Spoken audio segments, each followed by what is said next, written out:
안녕하세요. 저는 60대 여성입니다. 사람들 사는 별별 이야기만 듣다가 이번엔 저도 세상에 둘도 없는 제 아들 이야기를 좀 해보려고 해요. 전 남편은 여자 문제가 있는 사람이었습니다.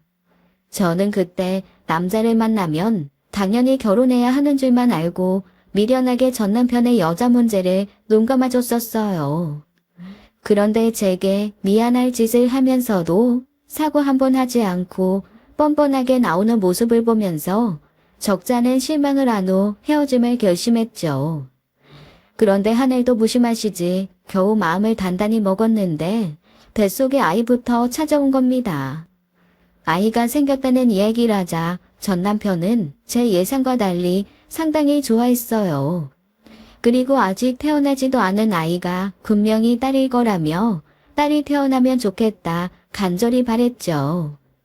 남동생만 둘인 집에서 태어난 장남이라 결혼하면 딸이 꼭 갖고 싶다고 했었거든요. 배가 부르기 전에 결혼식을 올려야 한다고 생각지도 못하게 그 해에 결혼식도 올렸고 먹고 싶은 게 있으면 그게 뭐가 됐든 뭐든지 사다 바쳤죠. 하지만 남편의 간절한 바람과 다르게 아이는 사내 아이였고 남편은 크게 낙심했어요. 물론 딸딸딸 노래를 불렀으니 아들이면 실망은 하겠지만은 그래도 제 핏줄이고 어떻게 보면 장남의 장손이니 딸만큼은 아니어도 좋아하긴 할 거라고 생각했죠. 그런데 아들이 나온 것을 보고 남편의 표정은 차게 식었고 제게 수고했다 말 한마디도 하지 않더군요. 여보, 아이 이름부터 지어야 할 것 같은데. 당신이 알아서 해. 그래도 아들 이름은 아빠가 지어야지. 지혜음지 현이 중에 하나 골라쓰던가. 아이가 태어난 지 한 달이 지나도록 출생신고는커녕 아이 이름도 짓지 않던 남편은 딸이 태어나길 바라며 지어놓은 딸 이름 중 하나를 쓰라고 무심히 말하더군요. 아무리 딸이 갖고 싶었기로써니 아들도 제 자식인데 해도 너무한다 싶었어요. 결국 아들은 제 아버지께서 명준이라는 이름을 지어주셔서 뒤늦게나마 출생신고를 할 수 있었습니다. 그 뒤로 남편은 눈에 띄게 집 밖으로 겉돌기 시작했어요. 한동안 잠잠하다 싶더니 일일 핑계로 늦게 들어오거나 들어오지 않는 날도 많았죠. 아이가 처음 배밀이를 할 때도, 처음 기기 시작했을 때도, 처음 걸음마를 했을 때도 남편은 없었습니다. 여보, 너무한 거 아니야? 아무리 딸을 바랐다고 해도 그렇지. 어떻게 애 태어나고 한 번에 품에 안아보지도 않아? 내가 말했잖아. 아들 놈들은 시시하고 징그러워서 싫다고. 안 봐도 뻔하지. 나 같은 놈이나 나왔겠지. 당신 닮아서 더 신기하고 더 예뻐야 하는 거 아니야? 나는 처음부터 딸이 좋다. 그렇게 말했잖아. 네 자식의 애비사람 못 받아 서글픈 거면 딸을 낳아. 그러면 되잖아. 제가 아무리 하소연하고 부탁을 해봐도 남편은 귓등으로도 듣지 않았어요. 그 노력이 5년째에 달했을 때 저도 더는 안 되겠다고 한계를 느끼기 시작했습니다. 아들은 남편을 무척 어려워하고 무서워해서 남편이 집에 있는 동안에는 하지 않던 실수도 하곤 했어요. 긴장한 건지 식탁에서 물컵을 엎고 눈치를 본다거나 혼자 대소변을 충분히 가릴 수 있는 나이인데도 제 아빠가 있으면 이불에 오줌을 싸거나 부르면 놀라서 딸꾹질하기 바빴고요. 그런 모습을 보면서 남편은 아들을 더욱 질책하고 힐난하기 바빴습니다. 그런 악순환이 반복되었죠. 그러던 어느 날 저는 남편이 바람을 피우고 있다는 사실을 알게 된 겁니다. 같은 회사에 있던 격리 중 하나였는데 그 여자는 남편이 뻔히 유부남인 걸 알고도 만났더라고요. 그래도 저는 아들이 있으니 이혼까지는 생각하지 못했는데 황당하게도 먼저 이혼 이야기를 꺼낸 건 남편 쪽이었어요. 갈라서. 어차피 당신이가 나나. 왜 뜻한 마음으로 사는 거 아니잖아. 결혼한 지 5년인데 그럼 뭐 얼마나 애틋한 마음으로 살아? 지금 당신은 나한테 이혼 요구를 할 게 아니라 사과를 해야 하는 거야. 모르겠어? 내가 너한테 사과를 하느니 지나가는 걔한테 엎드려 절을 하겠다. 집에 있는 여편 내가 애 핑계대고 그렇게 퍼져 있으니 남자가 밭밭으로 눈이 안 돌겠어. 수자가 그러는데 당신이랑 그 여자 간통죄로 넣을 수도 있다더라? 내가 그거 몰라서 가만히 있는 줄 알아? 하하이고 그러세요. 그럼 처제랑 손잡고 집어넣어 보시던가. 그 길로 명준이 양육권을 뺏기고 죽을 때까지 아들 못 보고 살고 싶으면 얼마든지요. 그게 무슨 말이야? 명준이를 내놓으라는 거야? 괜히 허튼 수작 부리면 당신한테도 좋을 게 없다는 거야. 나는 가진 게 많은 사람이라 그거 몇 개 뺏긴다고 인생 달라지지 않겠지만 가진 거 없는 당신은 명준이가 인생이 전부 아니야. 내가 당신 인생의 전부를 뺏을 수도 있다는 거라고. 어떻게 명준이를 가지고 협박을 해? 당신이 사람이야? 그러니까 귀찮은 짓 하지 말고 해결할 거 해결하고 나갈 사람은 얼른 나가자. 어? 남편은 아들에 대한 욕심은 눈꽃만큼도 없으면서 조건 없이 이혼하기 위한 수단으로 삼았죠. 정말 치가 떠이어 죽어버렸으면 좋겠다는 생각이 들 정도였습니다. 애 핑계로 퍼져 있어 여자 같지 않아 다른 여자를 품었단 소리에 자존심도 상했지만 한 번도 아버지 정을 준 적도 없는 애를 수단 취급하는 게 더 화가 났죠.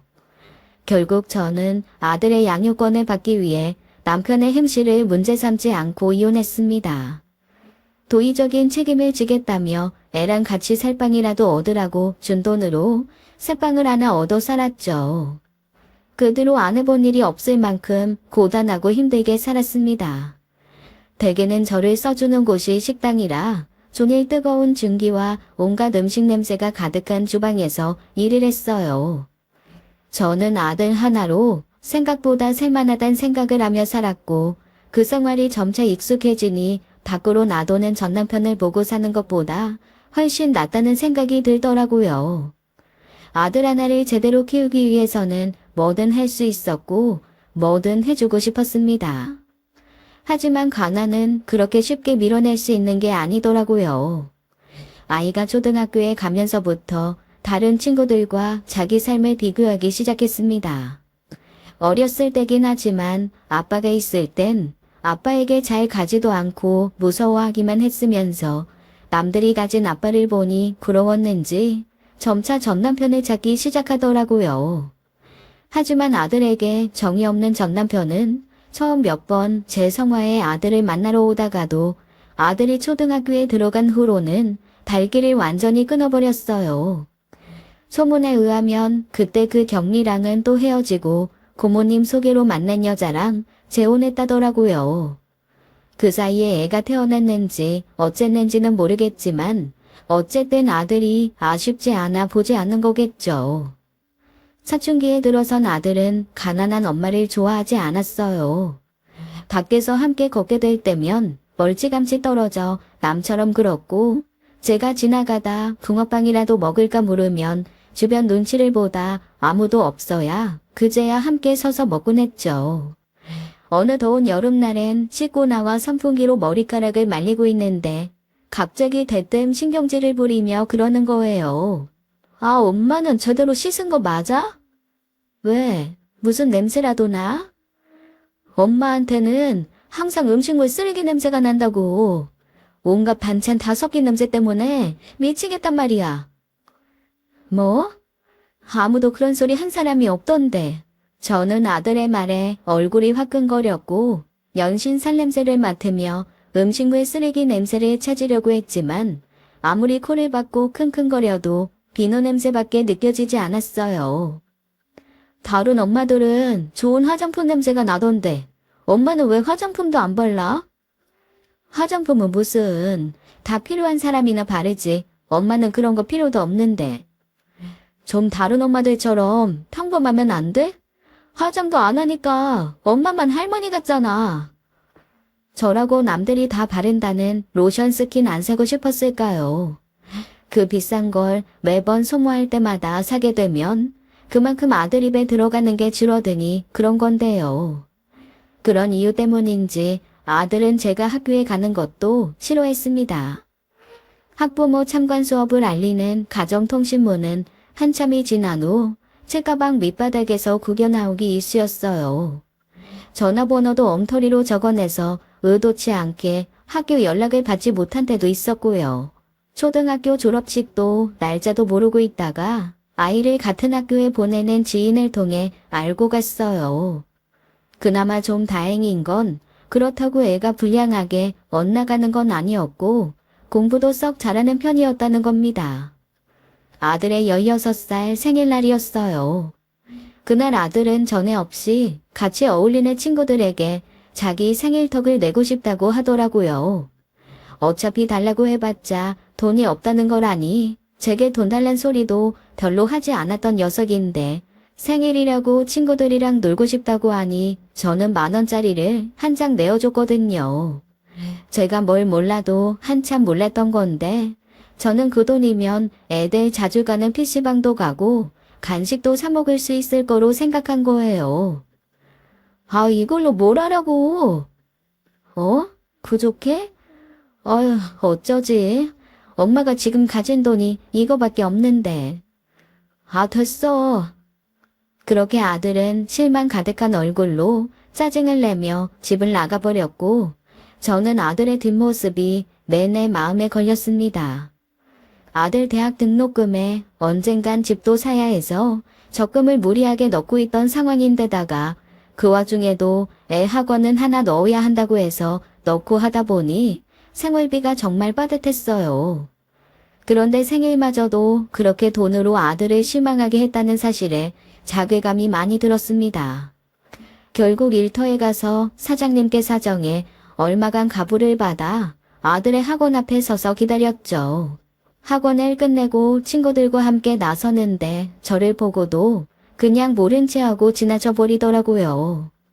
그때까지만 해도 저는 아들이 아침에 있었던 일로 화가 나 그런 거라고 생각했어요.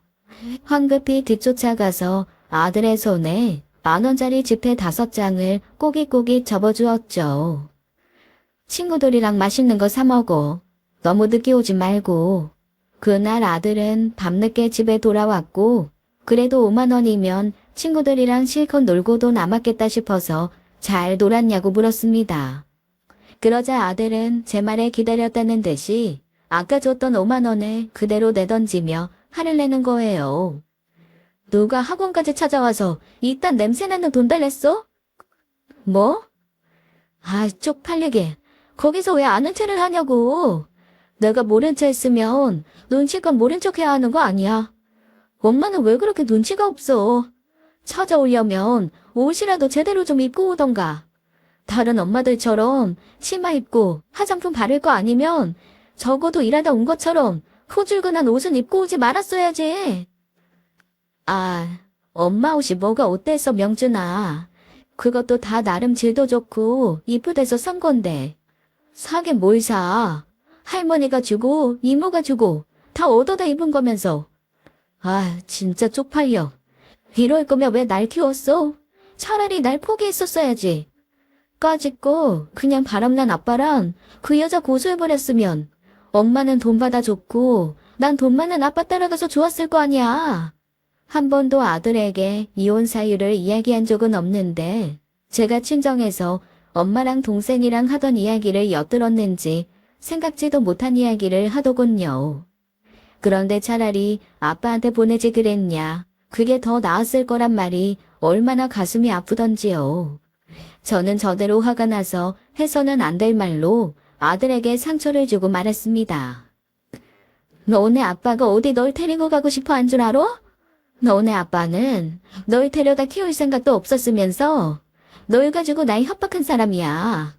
너도 네 아빠를 얼마나 무서워했는데. 나도 네 아빠가 원했으면 너 보냈을 거야. 아들은 제 말에 충격받은 듯 대꾸하지 않고 방으로 들어가 버렸어요. 저는 그제야 굳이 할 필요 없는 이야기까지 해버렸다 또 자책했죠. 그 일로 며칠간 제대로 말도 하지 않고 지내게 됐는데 생각지도 못한 연락을 받게 된 겁니다. 명준이 나한테 보내. 그게 무슨 갑자기 똥딴지 같은 소리야? 명준이를 왜 당신한테 보내? 당신 솔직히 명준이 키울 능력 안 되잖아. 명준이 다니는 학교에 수학선생이 내 동창이더라. 명준이 정도 상위권에서 논다며. 아쉬운 수학만 좀 과외 붙여주면 금방 최상위권으로 치고 올라갈 거라던데. 당신은 애 학원 하나 제대로 안 보내고 뭐 했어? 뭐? 학원은 보내고 있어. 학원이라고 뭐 다 같은 학원인 줄 알아? 됐고, 다음 주에 사람 보낼 테니까 명준이 짐이랑 챙겨 보내. 다짜고짜 이게 무슨 경우야? 갑자기 왜 그러는 건데? 헤어질 때까지만 해도 안아주기는커녕 손 한 번 잡아준 적도 없으면서 왜 갑자기 명준이를 욕심내냔 말이야. 갑자기 살다 보니 핏줄이 끌려 그런다. 학교 선생들 사이에서도 알아주는 가정 형편 어려운 집애라는 거 알아? 내 자식이 아쉽게 산다는 소리를 들었는데 그걸 그냥 두고만 봐? 잔말 말고 보내. 전 남편은 그렇게 속 시원한 해명도 없이 자기 할 말만 하고 끊어버렸어요. 애한테 관심도 없었으면서 이제 와서 애를 보내라는 그 꿍꿍이가 궁금했지만 따지고 보면 전 남편 말도 일리가 있었죠. 제가 아들과 문제없이 지내고 있는 상황이면 개소리하지 말라며 무시했을 텐데 마침 돈 때문에 아들과 갈등을 겪고 있던 터라 전 남편의 말이 귓전에 들러붙어 떨어지질 않더라고요. 친정엄마는 아무리 그래도 애랑 떨어져는 못 산다. 나중에 아들이 다 이해해 줄 거라며 말렸지만 아들이 가난을 얼마나 치가 떨리게 싫어하고 저를 원망하는지 아는 저로서는 방법이 없었습니다.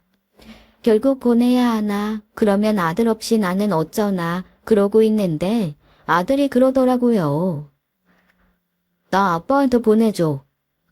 명준아, 아빠한테 가서 제대로 된 학원도 다니고 하고 싶은 것도 다 하고 살고 싶어. 결국 아들이 원하니 아들의 미래를 위해 남편에게 보내게 되었습니다. 머리로는 보내는 게 맞다고 생각은 하는데 막상 보내려니 가슴이 찢어지게 괴롭더라고요. 그 무심하고 매정한 놈은 저와 눈 한번 마주치지 않고 등을 돌려 가버렸습니다. 세상이 무너지는 것만 같았어요. 저 하나만 바라보고 살아왔는데 이제 나는 어쩌나. 앞으로 내 새끼 커가는 것도 못 보고 어쩌나 그랬죠. 뒤늦은 깨달음이지만 본인 인생은 남편이든 자식이든 다른 사람에게 기대어 놓지 마세요. 어떤 이유로든 사람은 어디론가 떠나기 마련인데 내가 기대고 있던 사람이 사라지면 말도 못하게 힘들거든요. 그걸 알았더라면 전 아들을 키우면서도 혼자 자립해서 서서 사는 법을 배우려고 했을 겁니다. 남편에게 적어도 한 달에 한 번은 아들을 만나게 해달라고 그렇게 부탁했는데 그마저도 지켜지지 않았어요. 지난달에도 못 만났잖아. 이번 달에는 만나게 해줘. 내가 만나지 말라고 하는 것 같냐? 명준이가 안 가겠다는데 어떡해? 아무리 그래도 걔가 그렇게 모진 애가 아니야. 내가 못해준 게 많아도 그렇지. 그래도 엄만데. 명준이가 날 안 보겠다고 했다고? 그래. 네 2살에 내가 못 살겠다 싶어. 제발 니네 엄마 좀 만나고 와라 하는데도 네 이야기만 나오면 입도 꾹 다물어 버리는데 나더러 어쩌라고. 아들을 만나지 못하는 날이 수개월이 지속되면서 제 삶도 많이 망가졌습니다. 아들이란 삶의 목적이 사라지다 보니 살아야 할 이유를 모르겠더라고요. 그렇다고 내 미래가 근사한 무언가가 있을 것 같지도 않고 틀어져 버린 아들과의 관계가 다시 개선될 것 같지도 않은데 힘들게 살아 무슨 의미가 있겠나 싶었어요. 저를 위해 사는 법을 몰랐던 저는 그 뒤로 매일 밤 술이 없으면 잠드는 게 어려운 지경이 되어버렸죠. 술병이나 일하던 가게에도 나가지 못하게 됐고 제대로 먹지도 않고 집안에선 한 걸음도 나서지 않았어요. 너 죽으려고 그래? 너 정말 왜 그러는 거야? 엄마가 뭘 알아. 엄마는 자식 떼어놓고 산 적 있어? 명준이 고작 16이야. 내가 16년을 내 품에서 끼고 살았는데. 나 이제 어떡해? 엄마, 나 이제 못 살 것 같아.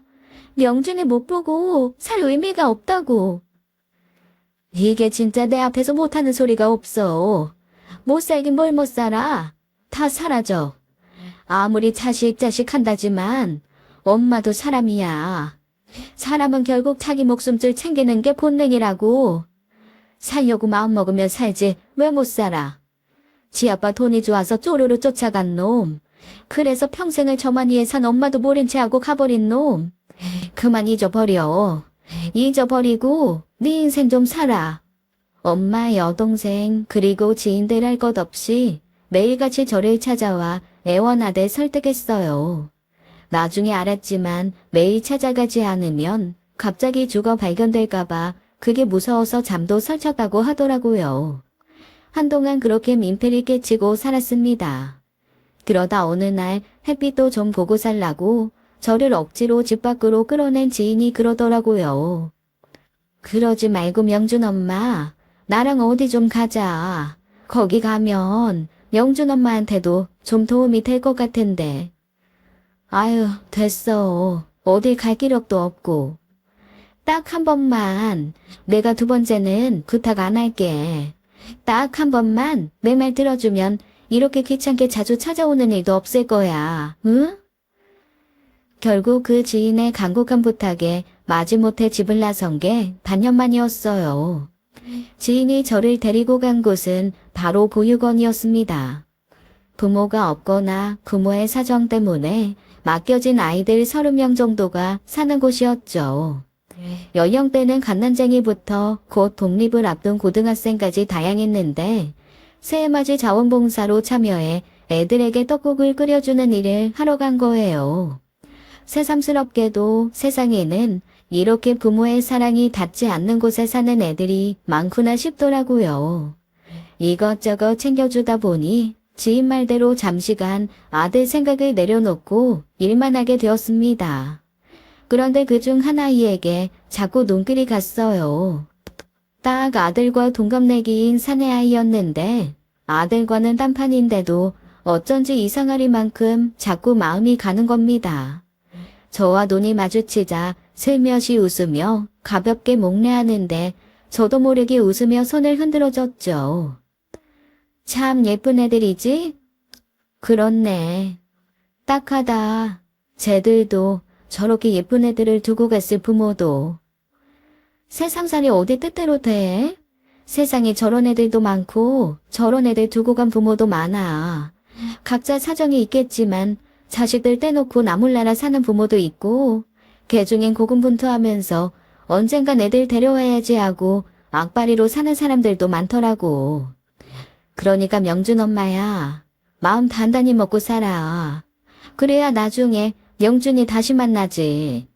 살다 보면 시간으로 해결 안 될 문제가 없다더라.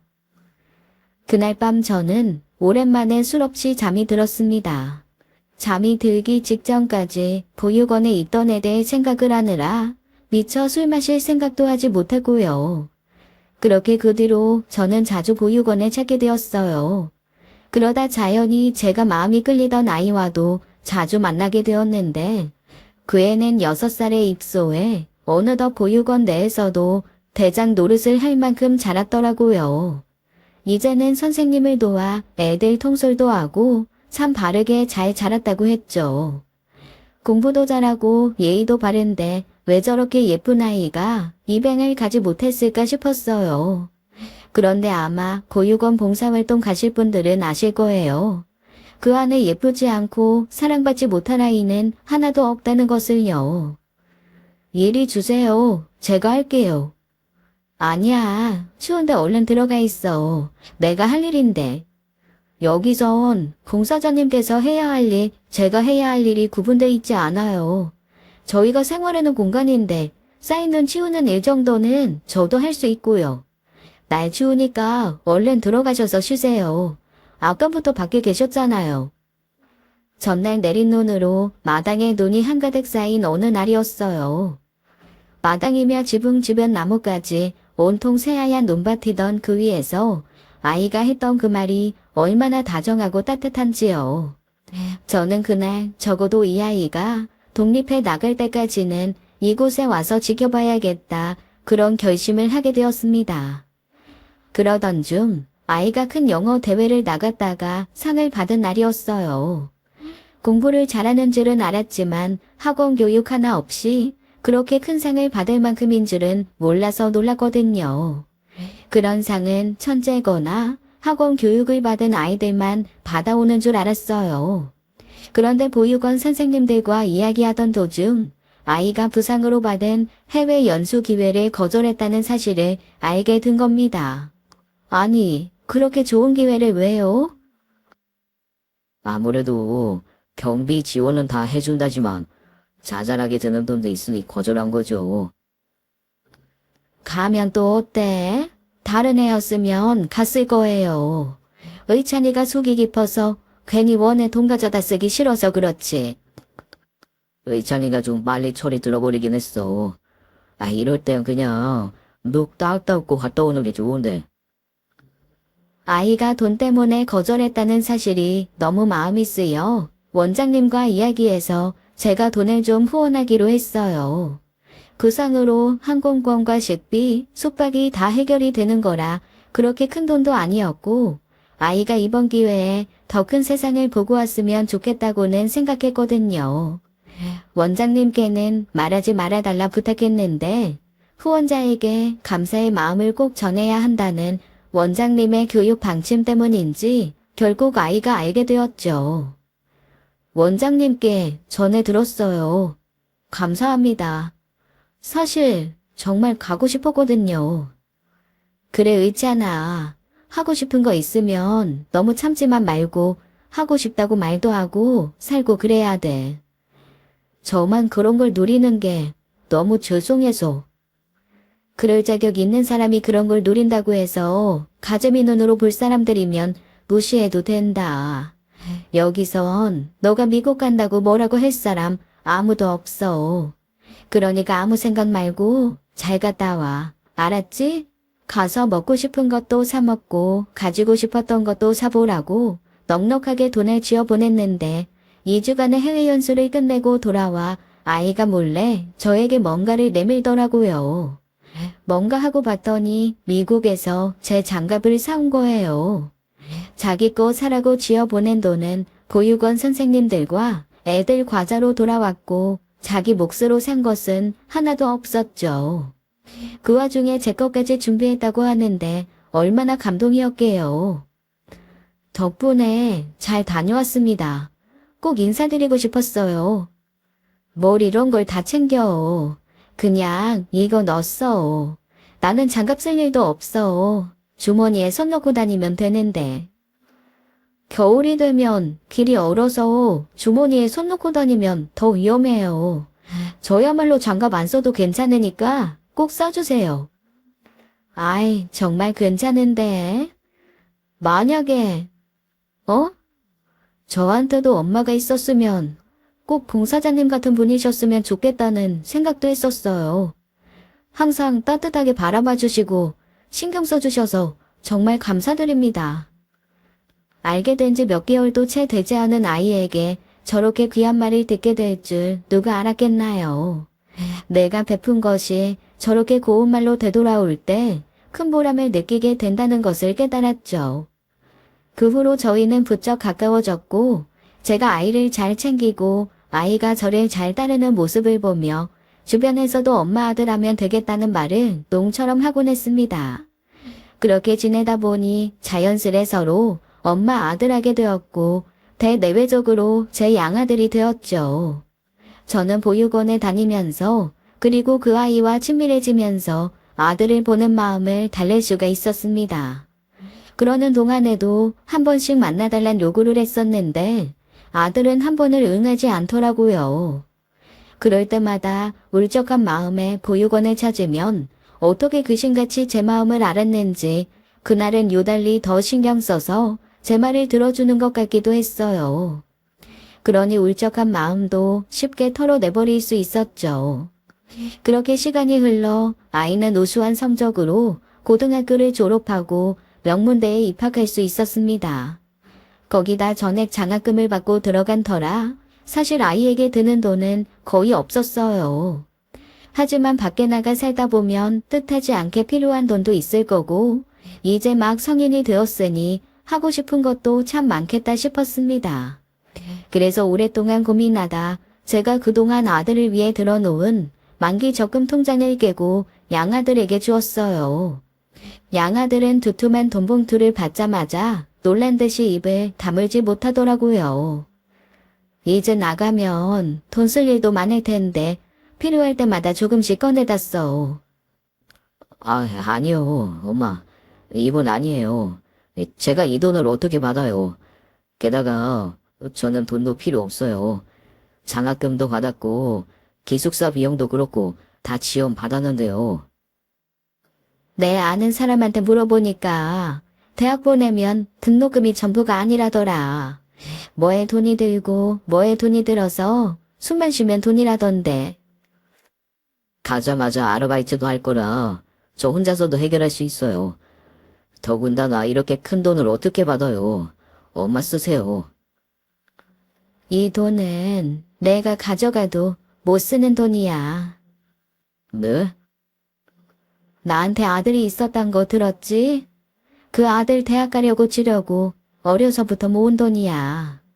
근데 그 아들은 돈 많은 지아빠 따라가서 이 돈이 아쉽지도 않은지 그대로 날 한 번도 안 찾더라. 그래도 엄마가 해주는 마지막 선물이라 생각하고 주려고 했는데 졸업식 축하한다 문자에도 답장 하나 없는 게 아무리 내가 낳은 자식이라지만 너무 야속하고 원망스러워서 내가 이 돈을 기쁘게 줄 수가 없더라고. 그럴 바에야 너한테 주고 뿌듯함이라도 가지고 싶다. 너는 적어도 이 돈의 의미를 아니까 의미 있게 잘 써줄 것 같아서. 엄마, 그래도 이건 괜찮아. 대신 너만 괜찮으면 앞으로도 종종 연락 좀 잘 해줘. 나는 너랑 이야기하고 있으면 시간 가는 줄도 모르겠고 즐거워서 참 좋아. 양아들은 끝까지 받지 않으려고 했지만 저는 그 손의 끝까지 그 돈을 잡아주고 돌아섰어요. 친아들에게 보내는 것보다 훨씬 나을 거라는 생각에 그렇게 한 일인데 돌아오는 길에 발걸음이 어찌나 가볍던지요. 늘 다른 사람을 위해서만 살았던 그 아이가 이젠 그 돈으로 자기 인생을 좀 즐기고 많은 걸 배웠으면 했습니다. 그렇게 돈을 준다고 해서 그 돈을 허투루 쓰래는 아니라고 생각했으니까요. 그 뒤로 양아들은 일주일에 한 번은 꼭 전화해서 이런저런 이야기를 하며 안부를 묻곤 했습니다. 엄마 점심은 드셨어요? 엄마, 어제 비가 엄청 왔던데 거긴 좀 어때요? 엄마, 내가 MT 갔는데 진짜 맛있는 오징어를 팔더라고요. 그거 진짜 맛있는 거라 집으로 보냈으니까 주변 사람들이랑 맛있게 나눠 먹어요. 그렇게 정말 아들처럼, 아니 아들보다 더 신경 써서 매주 전화해주니 매일매일이 즐겁더라고요. 한 번씩 고향으로 내려올 때마다 같이 보육원에 찾아가기도 하고 어떨 때는 함께 여행도 가면서 정말 친모자처럼 지냈습니다. 누가 보면 의심할 여지도 없는 모자였어요. 그러던 어느 날 아들이 제게 제 주민등록번호를 비롯한 신분증, 은행 계좌 같은 개인정보를 요구하는 겁니다. 뭐 별거는 아니고 필요한 데 있어서 그러니까 나 믿고 좀 보내줘. 아니, 널 못 믿는 건 아닌데 갑자기 그런 걸 달라니까. 꼭 필요해서 그래. 엄마한테 피해 주려는 거 아니니까, 아무리 그래도 제 개인정보를 그렇게 선뜻 줘도 되나 싶었었는데 아니나 다를까 주변에서는 한사코 만류하더라고요. 어머, 아무리 그래도 친자식도 아닌데. 아니 친자식이라도 그래. 나는 우리 아들이 갑자기 그렇게 달라고 하면 아들이어도 안 주겠네. 은행 계좌랑 비밀번호까지 왜 달래? 그게 필요할 일이 뭐가 있다고. 그런가? 그래, 연목씨, 아무리 그래도 그건 아니야. 하지만 그동안 양아들이 제게 보인 호의와 마음은 절대 거짓이 아니었고, 만약 큰돈이 필요해서 한 일이라면 차라리 노동을 했으면 했지 제게 사기를 칠 애는 아니라고 생각했습니다. 그래서 결국 양아들이 요구한 정보들을 모두 넘겨주었죠. 그렇게 시간이 흘러 어느덧 양아들도 친아들도 30대가 되었는데 느닷없이 친아들에게 연락이 온 거예요. 그러니까 17년 만이라 처음엔 그 번호로 연락이 온 것을 보고 믿기지 않아 전화를 놓칠 정도였죠. 갑자기 만나자는 아들의 말에 가슴이 뛰고 어찌할 바를 모르겠더라고요. 정말요? 아, 그거 너무 잘 됐다. 잘 된 건가? 아니, 그동안 연락도 없다가 17년 만에 연락해서 만나자고 하니까 좋은 마음도 있지만 솔직히 좀 당혹스럽고 그래. 당혹스러울 건 또 뭐예요? 아들이 보자는데. 엄마, 아들 되게 보고 싶어 했잖아요. 보고 싶어 하기는 못된 놈이 지금껏 치엄마한테 연락도 한 번 없다가 무슨 바람이 불어서 그러나 싶지. 아들도 무슨 사정이 있었겠죠. 이번 기회에 가서 그동안 못 나눴던 이야기도 다 하고 와요. 아, 그러지 말고 매일 나랑 백화점 가는 거 어때요? 오랜만에 아들 만나는데 근사하게 입어야지. 양아들은 한사코 됐다는 저를 백화점에 데려가 평생 입을 일이나 있을까 싶었던 화사한 원피스를 골라주었어요. 생전 그렇게 비싼 옷을 입어본 적이 없어 이렇게 큰 돈을 옷에 써도 되나 망설이는 저를 대신해서 계산도 했죠. 됐다고 돈이라도 뽑아주려는데 표정을 굳히며 이야기하더라고요. 세상에, 아예 어떤 엄마가 아들이 옷 사준다는데 그걸 돈으로 줘요. 그건 그렇지만 그래도 이건 너무 비싸잖아. 자꾸 내 선물을 그렇게 빚지는 마음으로 받으면 저도 너무 섭섭해요. 나는 엄마를 진짜 엄마라고 생각하고 찾는 건데 너무 남 같잖아요.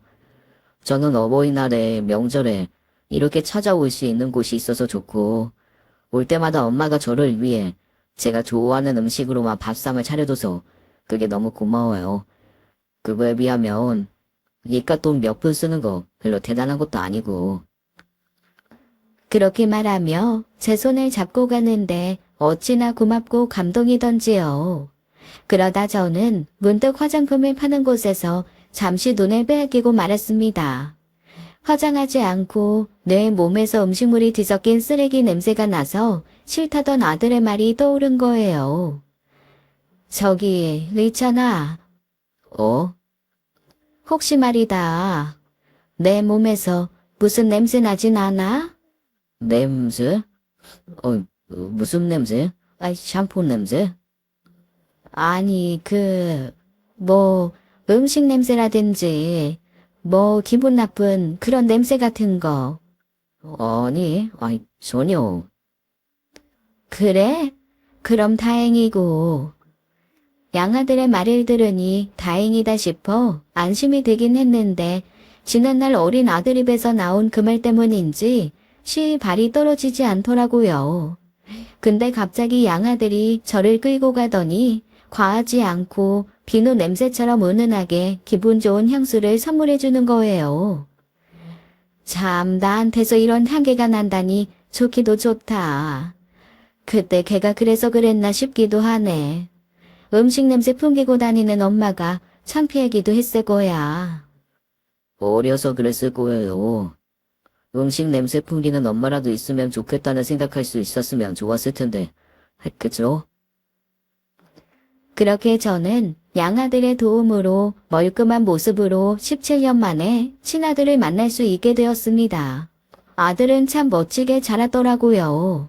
제 아빠를 닮아 키도 크고 내 품에 자랐으면 저렇게 귀티가 나게 잘 자랐을까 싶게 해요. 잘 사신 것 같아 다행이네. 아무리 그래도 엄마한테 그런 소리를 하는 건 아니었는데 마지막 떠나는 날까지도 엄마한테 감사하다 말 한마디 못하고 간 게 미안해서 그 후로도 연락하기 어려웠어. 그래. 말이라도 고맙다. 어떻게 지냈어? 네 아빠한테 물어도 통 네 이야기를 해주질 않아서 아는 게 하나도 없어. 대학도 나오고 지금은 회사 다니고 있어. 그리고 이거 아들이 제게 내민 것은 다름 아닌 청첩장이었어요. 결혼은 했는지 묻고 싶었는데 결혼을 앞두고 있다고 하니 내심 반가웠습니다. 아빠는 말하지 말랬지만 그래도 그건 도리가 아닌 것 같아서 드려야겠다고 생각했어. 시간 되면 보러 와. 어? 가야지. 그럼 당연히 가야지. 그렇게 아들과 오랜만에 만나 식사도 하고 즐거운 시간을 보낸 것 같은데 돌아오는 길이 왜 그렇게 씁쓸하고도 쓸쓸하던지요. 절대 그럴 일 없다는 건 알지만 결혼한다며 제게 하는 말이 시간 나면 한번 참석해달라는 게 마음이 아팠어요. 키웠던 시간만큼 떨어져 지낸 시간도 길다지만 그래도 내심 그 혼주석에 내가 앉을 수는 없을까 하는 작은 기대가 있었던 거죠. 그렇게 아들의 결혼식 날이 왔고 그때 아들을 만났을 때 입었던 옷을 입고 갔습니다. 신부 대기실에 앉아있던 아이도 어찌나 곱던지 참 다행이다 했죠. 아유, 우리 명준이 참 멋지다. 신부가 참 예뻐. 왔어? 아이, 명준아. 이 자식 진짜 결혼하네. 아들과 제대로 이야기도 나누지 못했는데 결혼식 날이라 그런지 정신없이 바빴고 아들 지인들이 끼어드는 바람에 이도 저도 못하고 살게 되었죠. 제가 센스 있게 바로 빠져줬더라면 좋았을 텐데 아쉬운 마음에 곁에서 뭉그적거리다가 듣고 싶지 않은 말을 들은 거예요. 어머니신가? 아니, 에이, 우리 엄마는 저기, 어쩐지 한복을 안 입고 계시길래 이상하다 했어. 죄송합니다. 그럼 이따 보자. 먼저 들어가 있을게. 그 기어이 여기로네. 명준 엄마도 있는데 당신이 여기 왜 와? 그럼 내가 와야지 누가 와? 조용히 있다가 밥이나 먹고 가. 괜히 애 곤란한 상황 만들지 말고. 내가 무슨 곤란한 상황을 만든다고. 전 남편은 꼭 제가 사고를 칠 것처럼 그렀는데 제가 어디 다른 곳도 아니고 아들 결혼식장에서 그럴 일인가요? 그런데 그럴 일이 생기고 말았습니다. 아들이 뒤에서 엄마 하고 부르는 소리에 저도 모르게 뒤돌아서 대답하고 만 거예요. 그런데 문제는 그때 대답을 한 사람이 저 말고 그동안 명준이를 키운 그 새엄마라는 여자도 있었다는 겁니다. 순간 모르는 사람은 무슨 일인가 싶고 아는 사람만 분위기가 싸해지는 순간이 만들어지고 말았죠. 아는 사람 얼굴에는 당혹스러움이 스쳐 지나갔고 이걸 어쩌나 싶었던 순간이었어요. 엄마, 아이 참, 내가 부른 줄 알았어? 있잖아. 성 과장님도 오셨어요? 일이 있으시다더니. 일이 해결돼서 왔지. 그래도 고 과장님 결혼식인데 와야지. 그런데 어머님께서도 고 과장님 잘 아시나 봐요. 같이 오시고.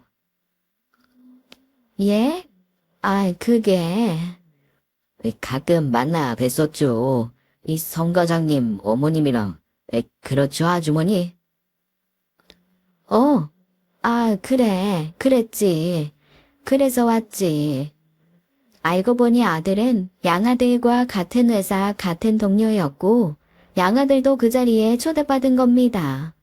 아들이 어느 회사에 다녔는지 말해주지 않았고 저도 제가 받은 청첩장을 양아들에게 보여주지 않았으니 그때까지도 정말 상상도 하지 못할 우연이었어요.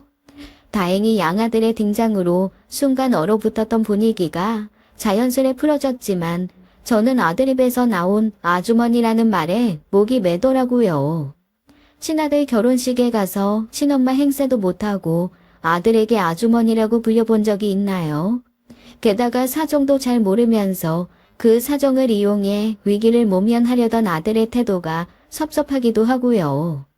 세상 사람들에게 낳아준 엄마, 길러준 엄마 따로 있다는 사실을 밝힌다고 무슨 문제가 된다고.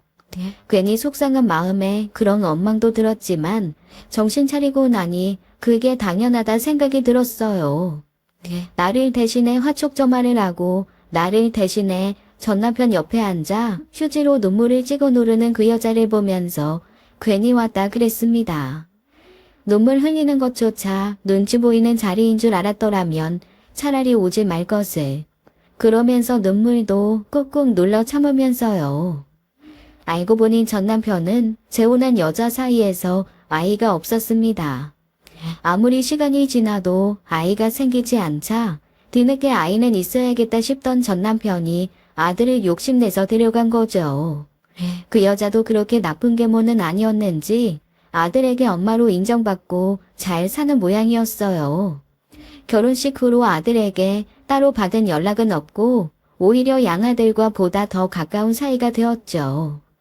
양아들도 자기 회사 동료의 친모가 저라는 것은 꿈에도 몰랐다는데 결혼식에 그런 일이 있었는데도 아들은 따로 뭐라 말은 없더랍니다.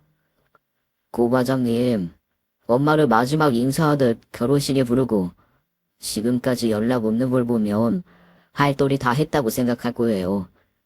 그러니까 엄마도 이제 친아들에 대한 미련은 버리고 온전히 엄마 인생을 좀 사세요. 그러면서 양아들이 제게 뭔가를 보여줬는데 휴대전화로 보여준 거라 뭔지는 모르겠지만 무슨 숫자가 그렇게 많더라고요. 알고 보니 그것은 제 이름으로 된 주식계좌였는데 13년 전 제가 양아들에게 대학 생활에 쓰라며 준 돈을 구여 무려 5억에 가까운 수익을 만들어낸 것이었습니다. 아니, 이게 뭐야? 이 큰 돈이 내 돈이란 말이야? 내가 이걸로 머리 좀 아팠지. 그래도 틈틈이 공부 많이 해서 엄마한테 몇 배로 돌려드리려고 노력했어요. 뭐 나도 덕 좀 받고. 세상에, 그 돈이 이렇게나 커진다는 거야? 어떡해? 엄마가 모르는 세상이 아주 많더라고요. 굳이 주식 세상 배울 필요는 없고 이제 이 돈으로 좀 더 편하게 살아요. 나는 이 돈으로 엄마 평생 살만한 집부터 좀 구했으면 좋겠는데. 저는 그렇게 큰 돈이 제 돈이라는 것이 믿기지도 않았고 2억도 안 되는 구축 아파트에서 사는 저로서는 그 큰 돈이 무섭기까지 했습니다. 누군가에겐 넝쿨째 굴러들어온 복이라고 하겠지만 그때 제가 넘긴 개인정보가 이렇게 돌아올 줄 누가 알았겠나요. 그래도 내가 이 돈을 받을 순 없지. 내가 너한테 준 돈이고 그걸로 네가 만들어낸 건데 이게 어떻게 내 돈이야. 처음부터 그럴 생각으로 받은 거예요. 나 그때 이 돈 한 푼도 안 건드려보도 사라졌다니까. 내가 필요 없는 돈이라고 했잖아요. 그때도 그렇고 지금까지도 엄마가 나를 진심으로 아들로 생각하며 당겨준 거, 그거 너무 감사해서 어떻게든 갚아보려고 낸 결과예요. 그래도 너무 커. 그러면 조금만 받을게. 나머지는 너 알아서 써라. 내가 그렇게 큰 돈이 필요한 것도 아니고 지금 사는 집도 충분한데. 그러면 이거 받고 부탁 하나만 들어주면 좋겠는데. 부탁? 부탁이야 그냥 말해도 들어주지. 이렇게 큰 돈 없이도 다 들어줄게. 내가 할 수 있는 거면 얼마든지. 그럼 우리 진짜 가족 되면 안 돼요? 진짜 가족? 양아들은 자신을 입양자로 넣어달라고 하더라고요. 어린아이도 아니고 성인이 된 마당이라 제 밑으로 입양할 생각은 한 번도 해본 적이 없어 양아들의 제안이 놀랍기만 했습니다.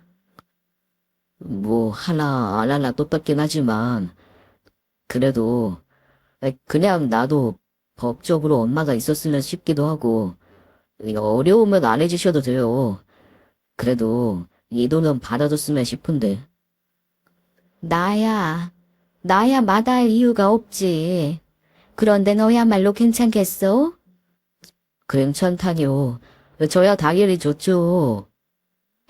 그렇게 저와 양아들은 법적 모자지간이 되었습니다. 그 사실을 두고 여동생이나 지인들은 기뻐하면서도 좀 걱정을 하더라고요. 제 명의로 그렇게 큰 돈을 가지게 된 거면 결국 훗날 자기가 유산으로 받게 될 재산이니 계산을 한 건 아닐까 하고요. 그러래도 아니지만 애초에 제가 그 돈에 욕심이 없어 그런지 그래도 상관없단 생각이 들더라고요. 후에 그 남은 재산이 얼마간이라도 친아들이 아닌 양아들에게 간다고 하면 차라리 그게 더 낫겠다는 생각도 들고요. 지금처럼 엄마 아들하고 지내면 그만이지 굳이 법적으로 얽혀야 하느냐고 하는 사람도 있지만 법적 가족이라는 게 괜히 힘이 있는 말이 아니에요. 평생 법적 가족을 가져본 적이 없던 아이가 그렇게까지 이야기를 한 것은 그만큼 평생의 한이 될 만큼 필요했다는 거고요. 그래서 저는 양아들을 양자로 입양한 것을 지금까지도 후회해 본 적이 없습니다. 오히려 그 뒤로 저희는 더 친밀하고 돈독한 사이가 되었어요. 그렇게 저는 양아들 덕에 더 좋은 집으로 이사도 가고 최고로 좋은 가정가구도 넣어보고 호강하며 살고 있고요. 양아들이 있는 지역으로 온 건데 떨어져 사는 것도 그렇고 같이 살면 또 얼마나 같이 살아보겠냐 싶어 양아들도 집으로 들여 함께 살게 된 것이고요. 매일 아침 양아들을 위해 아침을 차리고 일을 마치고 집에 돌아오면 기다릴 사람이 있다는 게 참 좋더라고요. 그 사이 양아들에게도 우리 사연을 가감없이 솔직하게 받아들여주는 좋은 여자가 생겨 결혼 이야기가 오고 갔습니다. 이제 곧 며느리 볼 일만 남았어요. 탈자에 없을 것 같았던 호사를 누리던 어느 날이었어요. 밖에서 같이 외식을 하고 나가던 중 우연히 친아들 부부를 만나게 된 겁니다. 엄마, 여기 어쩐 일이야? 고 과장님, 어머니랑 외식 나왔어요. 아, 어머니, 되게 다정한 모자지간 같네요. 둘이서 따로 만나 밥도 사 먹고. 원래 모자지간이 다 그렇지 않나요? 그때 양아들에게 급한 전화가 왔고 양아들이 급하게 회사로 들어가 봐야 하는 상황이 생긴 거예요. 친아들은 알만한 사정이라는 듯 얼른 가봐야 하지 않겠냐고 하는데 양아들은 저를 집에 데려다 주지 못하고 가는 게 마음에 쓰이는 모양이더라고요. 아유, 무슨 걱정이야. 버스 타고 가면 되는데. 그래도 지하철에 버스에 한 번에 가는 거 없어 갈아타야 하는데 엄마 비싸다고 택시 안 탈 거잖아요. 걱정 마셔요. 엄마는 내가 모셔다 드릴 테니까. 그럴래요? 그러면 믿고 가볼게요, 고 과장님. 믿고 말고가 있나요? 제가 친아들인데. 아들 입에서 그런 소리가 나오니 참 기분이 묘하더라고요. 언제든 내 아들이 아니길 부정만 하던 아이가 갑자기 저렇게 나오다니요. 그렇게 아들 부부의 차를 타고 가는데 가는 내내 며느리란 아이는 한마디 말도 없었습니다. 괜히 내가 짐이 됐나 싶어 가시방석이었는데 다행히 금방 집에 도착했어요. 엄마, 여기 살아? 얼마 전에 이사 왔어. 여기 되게 좋은 곳인데 재혼하신 분이 능력이 좋으신가 보네. 재혼? 아휴, 재혼이라니. 나 재혼한 적 없다. 네? 그러면 성가정은 뭔데? 성가정 아버지랑 재혼한 거 아니야? 아니야.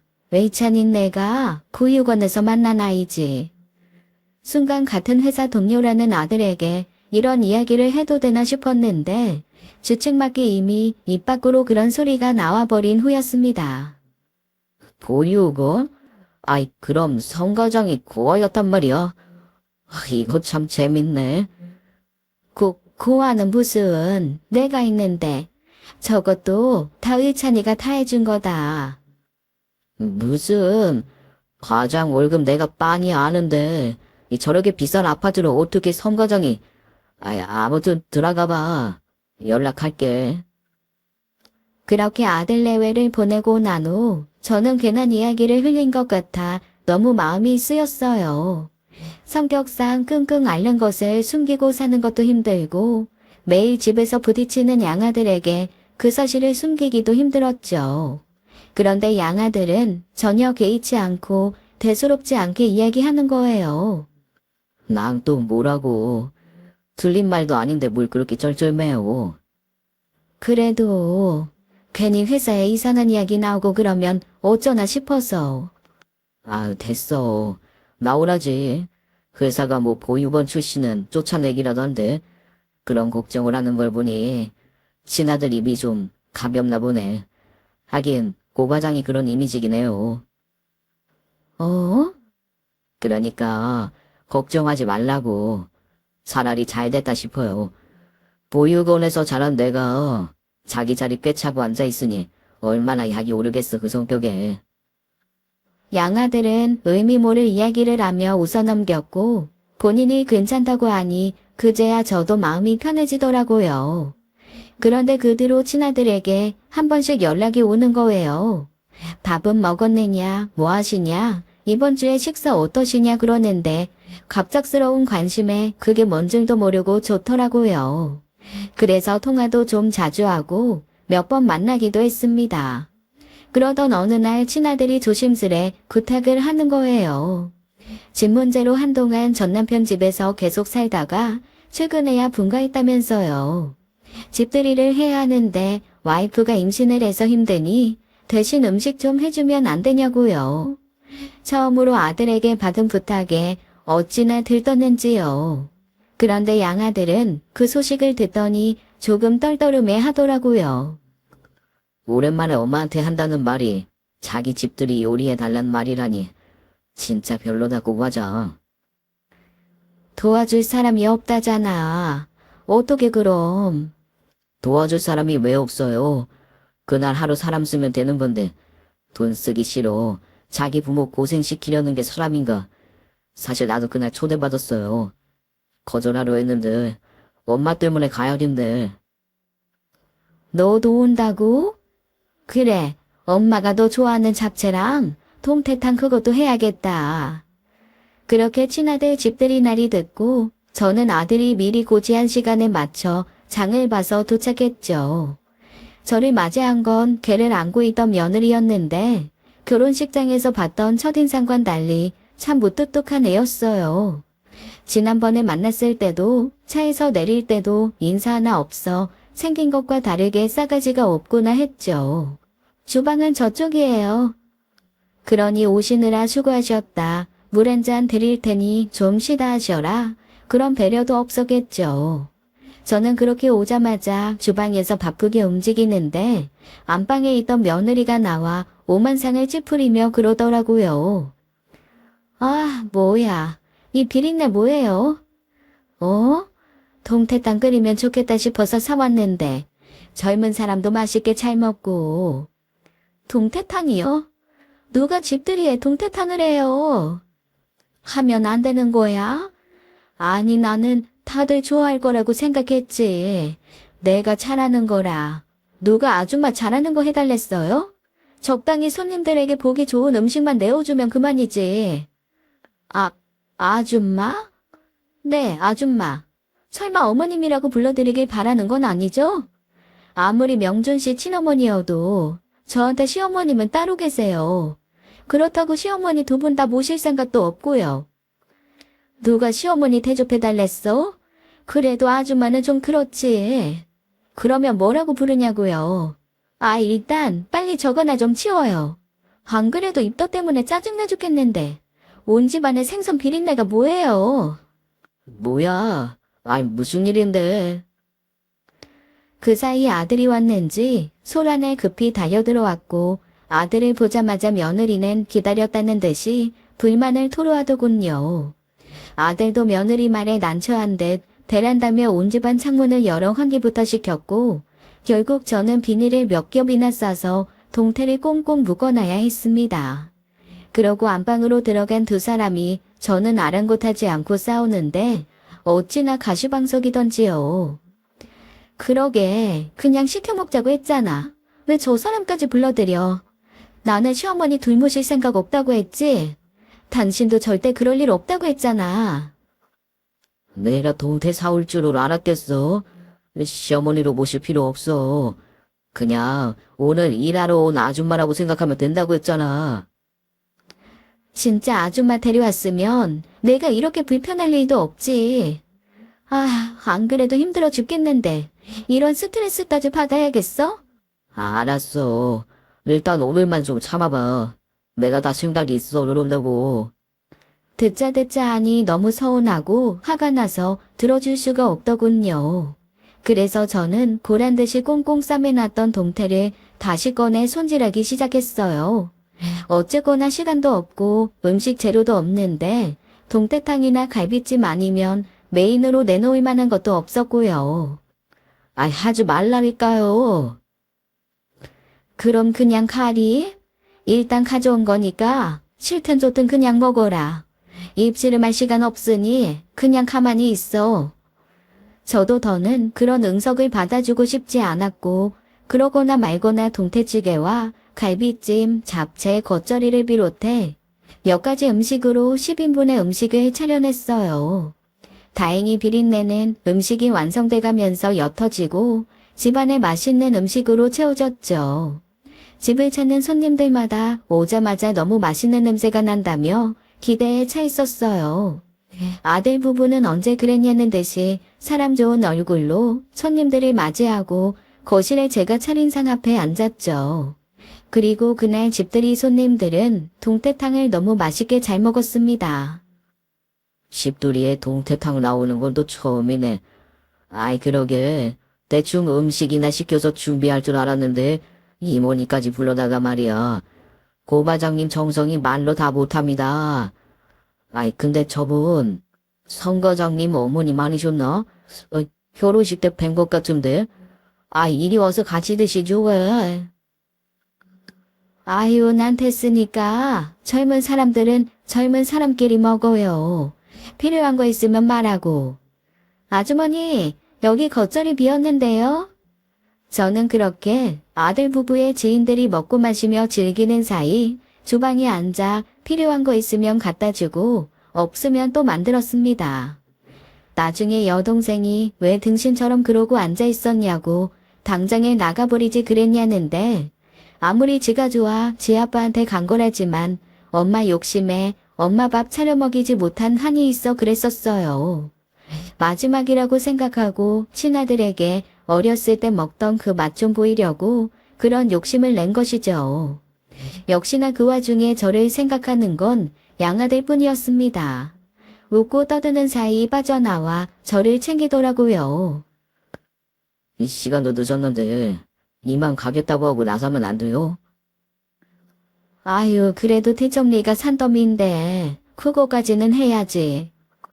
그거야 고 과장이 알아서 할 일이지. 뭘 거기까지 해줘요. 먼저 간다고 하고 근처 카페에 가서 기다리세요. 저도 적당히 둘러대고 나갈 테니까요. 근데 갑자기 거실에 앉아있던 아들이 그러는 겁니다. 다들 술에 취해 말짱한 사람이라곤 술을 마시지 않은 저나 며느리 그리고 양아들 뿐인 것 같았죠.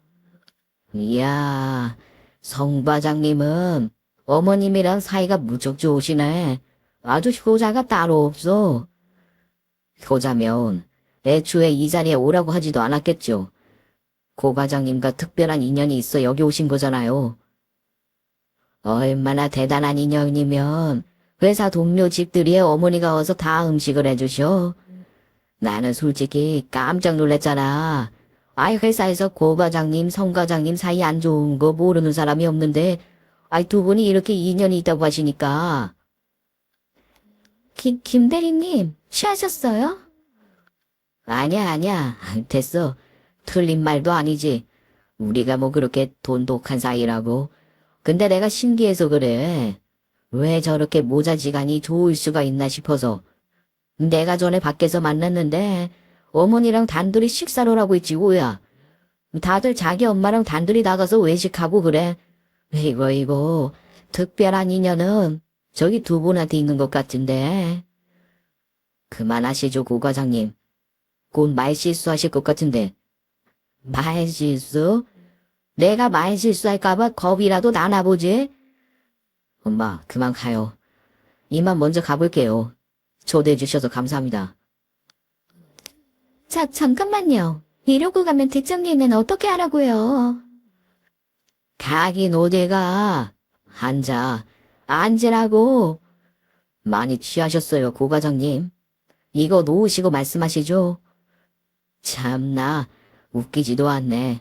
네가 왜 저 사람 곁에 붙어 있는지 내가 말해줘. 내가 너 그 시커먼 속내를 한번 만천하에 까말려봐.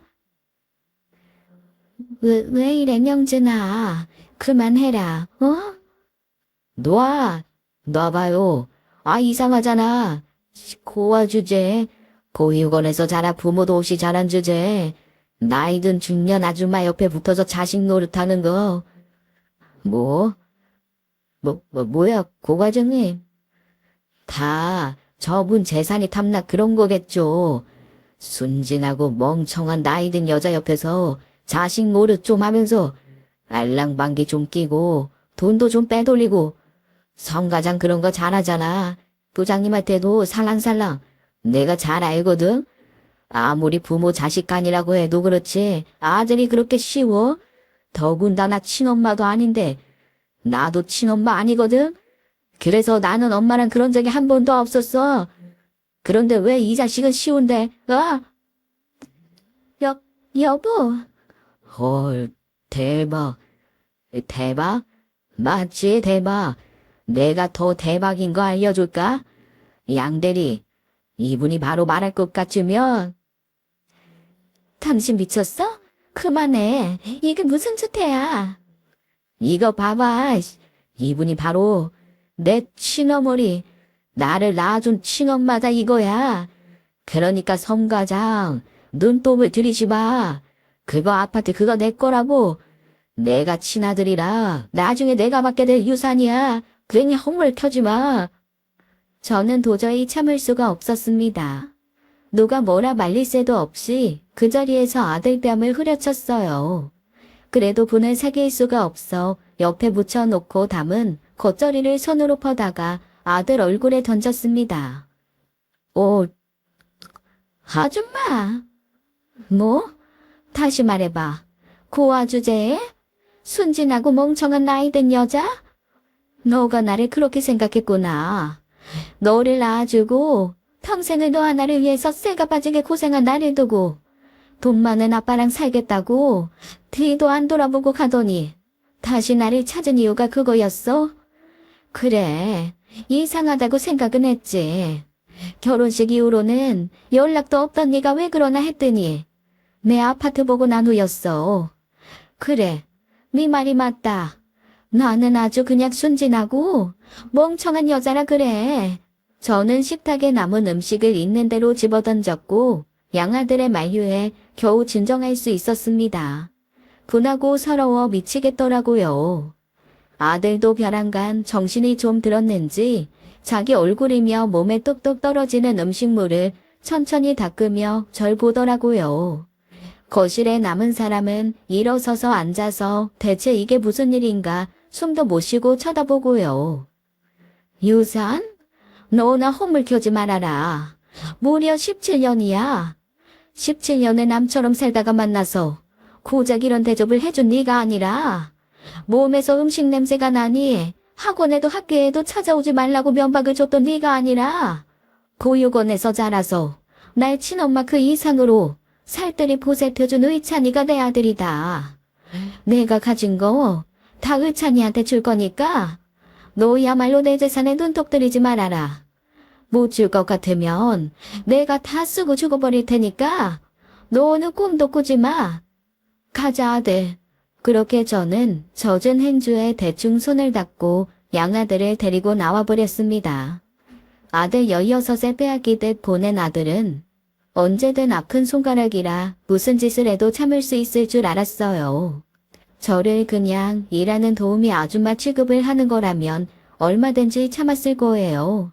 그런데 양아들을 모욕하는 것만은 참을 수가 없었습니다.